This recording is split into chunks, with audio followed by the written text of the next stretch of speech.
عرش سے لوح محفوظ کرسی اور آسمان اونچا ہے، اتنا پوری کائنات سے میرے محبوب کا شان اونچا ہے۔ فرمایا میں جنت میں چل رہا تھا، مجھے ساتھ ساتھ قدموں کی آواز آ رہی تھی۔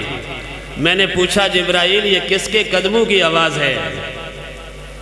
فرمایا جبرائیل جواب دیا کہ اللہ کے محبوب یہ تمہارے غلام حضرت بلال کے قدموں کی آواز ہے۔ بلال فرش پہ چل رہا ہے، بلال کے قدموں کی آواز عرش پہ آ رہی ہے۔ بھائی کیا مقام دیا، جواب سے جڑ گیا۔ بھائی موسم بہار آئی، یہ ربیع الاول کا مہینہ ہے۔ فرمایا ربیع الاول آیا، موسم بہار آیا، آقا نامدار آیا، محبوب رب غفار آیا، امت کا غمخوار آیا، یتیموں کا وفادار آیا، ہے پیغمبر آیا، دنیا میں انقلاب آ گیا، اسلام پہ شباب آ گیا، خدا کا انتخاب آ گیا اور انتخاب لاجواب آ گیا۔ بھائی پیغمبر آیا، کوئی مسجد کو نکلا نمازی بن گیا، قرآن اچھا پڑھا قاری بن گیا، کعبہ کی زیارت کی تو حاجی بن گیا، تلوار لے کر جھنڈے کے نیچے آیا تو غازی بن گیا، فیصلہ قرآن و سنت کے مطابق کیا تو قاضی بن گیا۔ میں آقا کیوں نہ کہوں جس نے ایمان کی حالت میں تیری زیارت کی وہ تیرا صحابی بن گیا۔ بھائی پیغمبر مکہ میں آیا، مکہ مکرمہ بن گیا، پیغمبر مدینہ میں آیا، مدینہ منورہ بن گیا، پیغمبر عرب میں آیا، عرب شریف بن گیا، اور پیغمبر پہ کالے رنگ کا غلام حضرت بلال ایمان لایا، جوتوں سمیت جنت کا وارث بن گیا۔ بھائی فرمایا میں جا رہا تھا، جنت میں چل رہا تھا، مجھے بڑا خوبصورت گھر نظر آیا۔ میں نے پوچھا جبرائیل یہ کس کا گھر ہے؟ کملی والے یہ تیرے غلام حضرت عمر کا گھر ہے جس کے لیے نبوت والے ہاتھ اٹھے تھے۔ ہجرت کی رات سب صحابہ کملی والے کی انتظار میں تھے، عمر آیا تو کملی والا انتظار میں تھا۔ ہجرت کی رات نبی پاک صلی اللہ علیہ وسلم تشریف لائے، صحابہ نے خوشی منائی، عمر آیا تو کملی والے نے خوشی منائی۔ ایک پیارا جملہ بولتا ہوں، ساری کائنات کو اسلام کی ضرورت تھی، اسلام کو عمر فاروق کی ضرورت تھی۔ بھائی فرمایا عمر میں نے حور کو دیکھا، آپ صلی اللہ علیہ وسلم تشریف لائے دنیا میں، فرمایا عمر میرا دل چاہا کہ میں تیرا اندر سے گھر دیکھ لوں، لیکن عمر مجھے تیری غیرت یاد آ گئی۔ پھر ہی اللہ پاک سے ملاقات، فرمایا دنیا کے لوگوں آپ صلی اللہ علیہ وسلم کا مقابلہ کوئی نہیں کر سکتا۔ فرمایا میرا مقابلہ کوئی نہیں کر سکتا، 70,000 نوری ملائکہ میرے گھر پہ پہرا دے رہے ہیں، سب نوریوں کا سردار جبرائیل امین میرے پاؤں پہ پر مر رہا ہے، اور فرمایا اتنا بڑا چاند میں پیغمبر کے اشارے سے 2 ٹکڑے ہو رہا ہے، 7 آسمان معراج کی رات میں پیغمبر کے قدموں کے نیچے ہیں۔ دنیا والوں جسے تم جنت کہتے ہو، جنت تمہیں پیغمبر کی گلیوں میں نظر آئے گی۔ بس ما بین بیتی و ممبری روزۃ من ریاض الجنہ، میرے گھر سے لے کر ممبر تک یہ جگہ رب نے جنت سے دنیا میں فٹ کی ہے۔ پیغمبر آیا بھی جنت میں، آرام بھی جنت میں فرما رہے ہیں، اور جس جنت سے رب نے پاک پیغمبر کا خمیر لیا اسی جنت سے رب نے ابو بکر عمر کا خمیر بھی لیا۔ بس فرمایا جہاں پر میرا ڈیرا رہے گا وہاں پر رحمت کا بسیرا رہے گا، میری برکت کی وجہ سے قیامت تک مدینے کی گلیوں سے خوشبو آتی رہے گی۔ بس حضرت امام مالک فرماتے ہیں میں 8 میل مدینہ سے دور ہوتا مجھے پیغمبر کی خوشبو پہنچتی تھی۔ فرمایا پھر میں معراج واپس آیا، میں نے واقعہ معراج کیا تو بیان کیا تو مکہ میں شور مچ گیا۔ انہیں مجھے سوال کیا کہ آپ کہہ رہے کہ میں نے بیت المقدس میں امامت کرائی، سارے انبیاء میرے مقتدی بنے، بتاؤ بیت المقدس کے دروازے کتنے ہیں، کھڑکیاں کتنی ہیں، روشندان کتنے ہیں؟ فرمایا میرے دل پہ بار آیا، میرا اللہ اگر ان کے سوالوں کو جواب نہیں دیتا تو سارے سوال معراج کا راز جاتا ہے۔ فرمایا میرے دل پہ بار آیا، رب کا تار آیا، فرمایا محبوب پریشان کے ہو ذرا نگاہ اٹھا، بیت المقدس بھی میرے محبوب اپنی جگہ سے چل کر محمد وہ بھی تیرے در پر آئے گا۔ بس میں نے نگاہ اٹھائی، بیت المقدس رب نے میرے سامنے کر دیا، مشرکین سوال کرتے تھے میں دیکھ دیکھ کر جواب دے دیتا تھا۔ اور پیغمبر کا ادب بھی یہ ہے کہ اللہ ہم سب کو مدینہ طیبہ لے جائے۔ جو عاشق ہیں وہ گستاخی کا یارہ ہی نہیں رکھتے، وہ ان کے در پہ خود جاتے ہیں بلوایا نہیں کرتے۔ بھائی فرمایا حبشے کا بادشاہ نجاشی فوت ہو گیا، میرے دل میں خیال آیا میں حبشے جاؤں نجاشی کا جنازہ پڑھاؤں، تو رب نے فرمایا محبوب حبشے نہ جا، نجاشی کا جنازہ بھی حبشے چل کر محمد وہ بھی تیرے در پر ہی آئے گا۔ بس اللہ سے دعا ہے اللہ ہم سب کو پیغمبر کے در پہ لے جائے بھائی۔ خدا ذوالجلال کی قسم پیغمبر کا ادب یہ ہے کہ ساری دنیا ان کے دروازے پہ چل کے جائے اور نہ کہ پیغمبر چل کے ہمارے گھر میں آئے۔ بس تو میرے بھائیوں پیغمبر کو رب نے کیا اصل تھوڑی سی بات کر کے ختم کرنی ہے کہ اللہ ہم سب کو پیغمبر پاک کی سچی محبت عطا فرمائے۔ پیغمبر کے بڑے حق ہیں۔ پہلا حق یہ ہے کہ ہم سب کے دل میں اللہ کے محبوب کی ساری دنیا سے زیادہ محبت آ جائے بھائی۔ لا یؤمن احدکم حتی اکون احب الیہ من والدہ ووالدہ والناس اجمعین۔ آپ فرما رہے ہیں تم میں کوئی بندہ اتنے تک مومن نہیں ہے جب تک کہ تمہارے دلوں میں میری محبت والد سے زیادہ، اولاد سے زیادہ اور ساری انسانیت سے بڑھ کر تمہارے دلوں میں میری محبت نہ آ جائے۔ حضرت علی رضی اللہ تعالیٰ فرماتے ہیں کہ نبی پاک صلی اللہ علیہ وسلم ہمیں اپنی ماؤں سے زیادہ، اپنے مالوں سے زیادہ، اپنی اولادوں سے زیادہ اور گرمی کے موسم میں ٹھنڈے پانی سے بھی زیادہ ہمیں پیغمبر کی محبت، اور آپ صلی اللہ علیہ وسلم سے ہر چیز محبت کرتی ہے۔ آپ چلتے ہیں زمین سمٹ کر پیغمبر کے قدموں میں آتی ہے۔ پیغمبر میرے اوپر قدم رکھ مجھے دنیا کی زمینوں پہ فخر حاصل ہوتا ہے۔ پیغمبر درختوں کے پاس سے گزرتے ہیں، درخت شاخیں جھکا کے کھڑے ہیں۔ پیغمبر ہمارے سائے کے نیچے سے گزر جا ہمیں ساری کائنات کے درختوں پہ فضیلت حاصل آ جائے۔ پیغمبر پہاڑ پہ چل رہا ہے، نہ ساتھ سے حضرت ابوبکر صدیق ہے، حضرت عمر فاروق ہے، حضرت عثمان غنی ہے، پہاڑ حرکت میں آ گیا۔ فرمایا اسبتود پہاڑ ٹھہر جا، فَإِنَّمَا عَلَيْكَ نَبِيٌّ وَصِدِّيقٌ وَشَهِيدٌ، تیرے اوپر ایک اللہ کا نبی چل رہا ہے، ایک صدیق ہے اور 2 شہید چل رہے ہیں۔ پہاڑ زبان حال سے عرض کرتے ہیں اللہ کے محبوب کوئی میرے اندر زلزلہ نہیں آ رہا کہ میں زلزلے سے ہل رہا ہوں، آج میرے اوپر نبوت کے قدم، آپ کے نبوت والے قدم آ چکے ہیں، آج میں خوشی کے ساتھ جھوم رہا ہوں۔ بس دنیا کے پہاڑوں سے خطاب کرتا ہے، دنیا کے پہاڑوں تمہارے اور میرے اوپر درمیان فرق ہے، تمہارے اوپر درخت ہے، میرے اوپر 2 جہان کا بخت ہے، تمہارے اوپر مکان ہے، آج میرے اوپر نبی آخر الزمان ہے بھائی۔ آپ صلی اللہ علیہ وسلم نے ایک حج کیا ہے اور 100 اونٹ ذبح کیے ہیں۔ دنیا کی کوئی طاقت کٹا بچہ بھی رسی سے باندھے بغیر ذبح نہیں کر سکتا بھائی۔ یہ اللہ کے پیغمبر ہے، 63 اونٹ آپ نے نبوت والے ہاتھوں سے ذبح کیے، 37 اونٹوں کا وکیل بنایا۔ اللہ کے محبوب ایک اونٹ کی گردن پہ چھری چلاتے ہیں، دوسرا ذبح ہونے کے لیے گردن کو پیش کر دیتا ہے۔ اے پیغمبر میری گردن پہ چھری چلا، مجھے ساری دنیا کے جانوروں پہ فضیلت حاصل ہوتی ہے۔ پیغمبر پہ ہر شے محبت کرتی ہے۔ ایک آرامی کو اللہ کے محبوب نے دعوت دی، بھئی پڑھ لو لا الہ الا اللہ محمد رسول اللہ۔ اس نے کہا لا آمنت بکا حتی یؤمن بکا ھذا الذبح، کہ میں آپ کے اوپر ایمان نہیں لاؤں گا جب تک یہ گو تمہاری نبوت کی گواہی نہ دے۔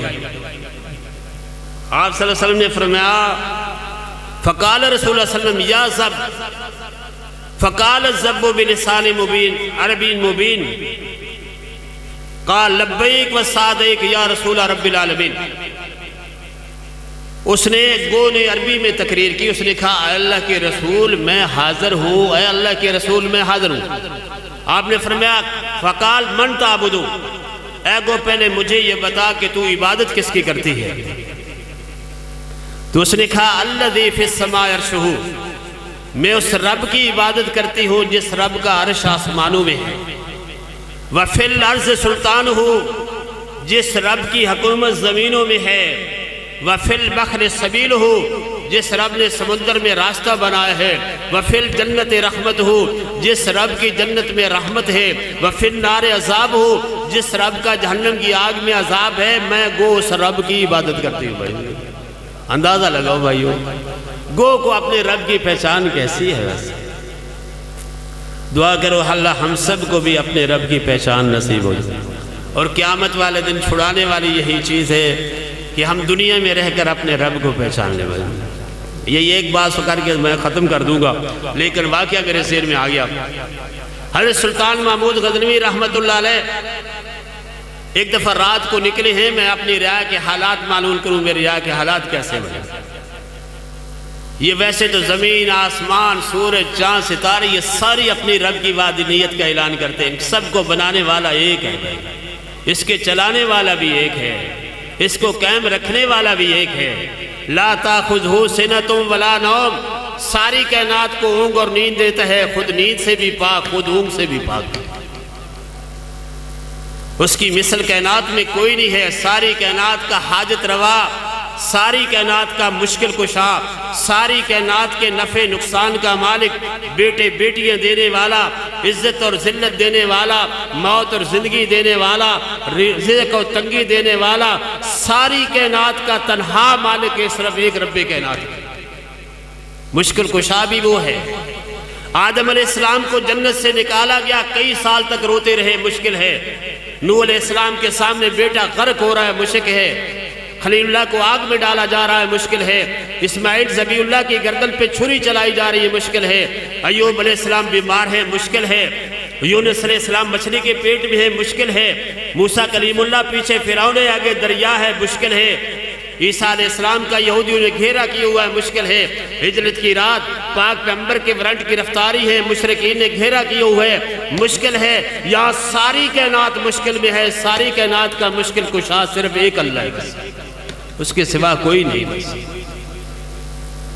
مشکل کشا کہتے کس کو ہیں؟ جس میں ایک مشکل خود نہ آئے اور ساری کائنات کی مشکلوں کو حل کرے، اس کو مشکل کشا کہتے ہیں۔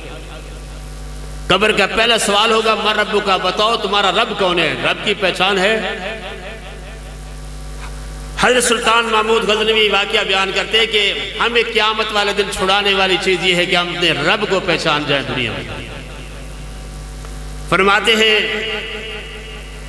یہ واقعہ لکھے ہے جلال الدین رومی رحمت اللہ علیہ کی کتاب ہے مثنوی شریف، کیا عجیب کتاب ہے۔ ہمارے بزرگ فرماتے ہیں کہ اس کتاب کا ثانی، 3 کتابوں کا ثانی نہیں ہے، مولانا قاسم نانوتوی رحمہ اللہ فرماتے ہیں۔ پہلی کتاب قرآن پاک کا ثانی نہیں ہے، اللہ ہم سب کو اس کی تلاوت کی توفیق دے۔ کوئی دن ایسا مسلمان کا نہ گزرے جس دن قرآن پاک کی تلاوت نہ کرے۔ یہی نسخہ بتایا، ان حاذ القلوب تستو کما یستل الحدید اذا اصابہ الماء۔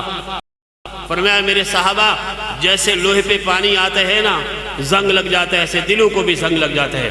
کہ یا رسول اللہ صلی اللہ علیہ وسلم ما جلا ہوا، یا رسول اللہ صلی اللہ علیہ وسلم دل سیاہ، دل جس سے روشن ہو جائے کیا طریقے ہے؟ فرمایا قال کثرت ذکر الموت و تلاوت القرآن۔ 2 چیزیں تمہارے دلوں کے زنگ صاف کریں گی، قرآن پاک کی تلاوت کرنا اور موت کو کثرت سے یاد کرنا بھی۔ دوسری بخاری شریف حدیث کی کتاب اس کا ثانی نہیں ہے، اور تیسری حضرت جلال الدین رومی رحمہ اللہ کی کتاب ہے مثنوی شریف۔ واقعہ بڑا آسان سادہ سا۔ حضرت فرماتے ہیں کہ سلطان محمود غزنوی رحمت اللہ علیہ ایک دفعہ رات کو نکلے ہیں کہ میں اپنی رعایا کے حالات کو معلوم کروں۔ جا رہے ہیں آگے، جناب 5 چور بیٹھ کے مشورہ کر رہے تھے۔ اندھیرا تھا، یہ لائٹ والا دور نہیں تھا۔ آج اللہ نے غریب سے غریب بندے کو جو نعمتیں دی ہیں یہ پہلے بادشاہوں کو بھی نہیں تھی۔ یہ بجلی بادشاہوں کے پاس نہیں تھی بھائی، یہ سکوٹر، یہ گاڑیاں، یہ کاریں، گدھے، گھوڑے، اونٹ، یہ تو سواریاں تھی بھائی۔ آپ اللہ کے احسان مانے کتنے اللہ نے ہمارے اوپر آسانی کی ہوئی ہیں۔ اندھیرا تھا، 5 چور بیٹھ کر مشورہ کر رہے تھے، امیر المومنین بھی پہنچ گئے، سادہ لباس ہے، بیٹھ گئے۔ ایک چور کہتے ہیں بھائی ابھی چوری کرنی ہے، اپنا ہنر بیان کرو گے۔ چوروں تمہارے اندر کیا کیا ہنر ہے؟ کیونکہ چوروں کا سب سے پہلے واسطہ کتوں سے پڑتا ہے۔ جس چور سے پوچھا گیا اس نے کہا یار میرے اندر یہ ہنر ہے، کتا بھونکتا ہے مجھے پتہ چل جاتا ہے کتا کیا کہہ رہا ہے بھائی۔ نے کہا واہ بھائی واہ۔ دوسرے سے پوچھا تیرے اندر کیا ہنر ہے؟ اس نے کہا میرے بازو میں یہ طاقت ہے، میں مضبوط دیواروں کے اندر سن لگا سکتا ہوں۔ تیسرے چور سے پوچھا تیرے اندر کیا ہنر ہے؟ اس نے کہا میرے بازوؤں میں یہ طاقت ہے، میں بلند محلوں کے اوپر کمند ڈال کر اوپر چڑھ بھی سکتا ہوں، نیچے اتر بھی سکتا ہوں۔ چوتھے چور سے پوچھا تیرے اندر کیا ہنر ہے؟ اس نے کہا میری ناک میں یہ خصوصیت ہے، میں زمین کو سونگھ کر بتا سکتا ہوں خزانہ کس جگہ پہ پڑا ہے۔ چوتھے چور سے پانچویں سے پوچھا تیرے اندر کیا ہنر ہے؟ اس نے کہا جی میرے اندر یہ ہنر ہے، کہ میں جس کو رات کی تاریکیوں میں ایک دفعہ دیکھ لوں، میری آنکھوں میں یہ خصوصیت ہے، دنیا کے جس موڑ پہ مجھے مل جائے میں اس کو پہچان لیتا ہوں۔ اب نمبر لگا بادشاہ کا، جی تمہارے اندر کیا ہنر ہے؟ بادشاہ نے کہا مجرمارا چوب جلاداں دہند چوب جمد ریش من عیشہ رہند، کہ میرے اندر یہ ہنر ہے جب مجرم کو جلاد پھانسی کے تختے پہ لٹکانے کے لیے لے کر چل پڑتا ہے، میری داڑھی کرم سے ہل جاتی ہے، مجرم کو پھانسی سے نجات مل جاتی ہے۔ چوروں نے کہا واہ بھائی واہ، اصل تو ہنر ہے تمہارے پاس، ہمارے پاس تو صرف چوری کرنے کے ہنر تھے، پکڑے جاتے چھڑانے والا ہنر کسی کے پاس نہیں تھا۔ کام بن گیا، اگر پکڑے گئے تو آپ ہمیں چھڑا لیں گے بھائی۔ اچھا مشورہ ہے، بتاؤ بھائی چوری کس کی کرے؟ سب کی طرف سے آواز ہے چوری وقت کے بادشاہ کی کرے۔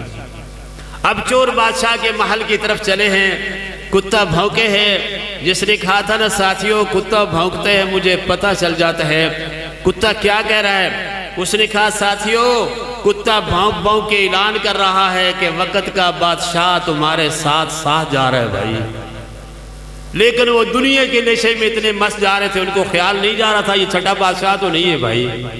محل کے پاس پہنچے، سن والے نے سن لگائی، کمند والے نے کمند ڈالی، نیچے اترا، محل کے دروازے کھلے، سونگنے والے نے سونگ کے بتایا خزانہ یہ پڑا اٹھاؤ بھائی۔ بادشاہ ساتھ ہے، خزانہ اٹھا کے باہر لایا گیا، خزانے کے 6 حصے کر لیے گئے، امیر المومنین نے اپنا حصہ لے لیا، چور چل پڑے۔ اب دیکھ رہے ہیں کن کن گھروں میں چور داخل ہوتے ہیں، دیکھ لیا محل میں واپس ہے، فوج کو آرڈر دیا فلاں فلاں گھروں میں 5 چور پڑے، سب کو اٹھاؤ بھائی۔ چور اٹھائے گئے، بادشاہ کا دربار لگا، سب پیش کر دیے گئے، بادشاہ نے آرڈر دیا سب کو پھانسی پہ لٹکا دو بھائی۔ 4 چوروں کی تو پریشانی کی کوئی انتہا نہیں تھی، لیکن جس چور نے کہا تھا نا کہ میں رات کی تاریکیوں میں جس کو ایک دفعہ دیکھ لیتا ہوں، دنیا کے جس موڑ پہ مل جائے میں اس کو پہچان سکتا ہوں، جب جلاد اس کو پکڑنے آیا اس نے کہا امیر المومنین ایک عرض کرنی ہے بھائی۔ کہا بتاؤ بھائی کیا عرض ہے؟